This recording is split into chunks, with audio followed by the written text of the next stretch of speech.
தூக்கி அடுத்தவங்க மேலே எறிகிறது. அப்ப அந்த எண்ணம் இருக்கு இல்லையா, ஒருத்தருக்கும் ஒரு செயல் ஒண்ணுதான், பேப்பரை எடுத்து போடுறதான். பட் அதை எடுத்து போடுறதுல ஒருத்தரும் ஒரு மாதிரியான விஷயத்தை வந்து பண்றாங்க.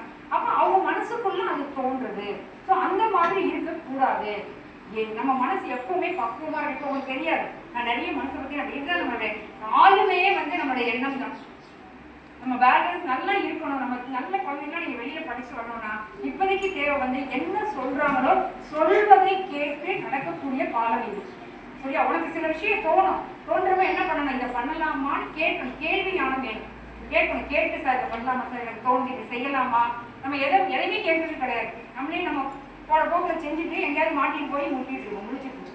ஸோ அதனால இந்த யோகா டேல நீங்க எடுத்துக்கூடிய விஷயம் என்னன்னா, மனசை நம்ம எப்படி ஸ்டேபிளா வச்சுக்கிறது, ஆளுமை மனத்தை எப்படி நம்மளுடைய கண்ட்ரோல்ல வச்சுக்கிறது.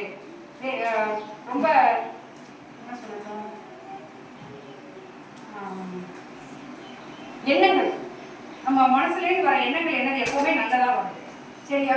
நான் வந்து இந்த வருஷம் சார் வந்து யோகா கிளாஸ் எடுக்கணும்னு சொல்லியிருக்கேன். கண்டிப்பா வருவேன். அப்ப வர்றப்ப நான் சொல்லிட்டு போன கருத்துக்கு நீங்க எப்படி உடன்படுறீங்க அப்படிங்கிறதே நான் உங்கள்கிட்ட கேட்பேன். சரியா?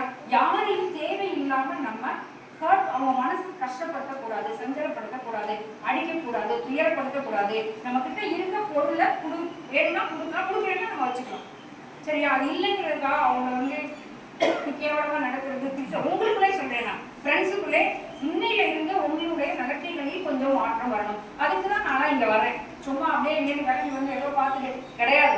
ஒரு கருத்தை கொடுத்தோம்னா நீங்க இப்ப உங்கள்ட்ட என்ன போட்டு விதைச்சாலும் என்னதான் கண்டிப்பா நீங்க அப்படியே மரமா அப்படியே கொய்யா மரம், மாமரம், அழகழகான மரங்கள் வந்து உங்களுடைய எண்ணங்களை உருவாகும். ஸோ அந்த எண்ணங்களை எப்படி நம்ம மனசை நம்ம வந்து என்ன பண்றோம், நகைகள்லாம் கொண்டு பெட்டியில் வச்சு பாதுகாக்கணும். ஆனா நம்ம அந்த வாழக்கூடிய உடம்புக்கு எந்த இம்பார்ட்டன்ஸ் கொடுக்கறதே கிடையாது. இந்த உடம்பு இளமையா இருந்தாலும் நம்ம எல்லாத்தையும் அனுபவிக்க முடியும்.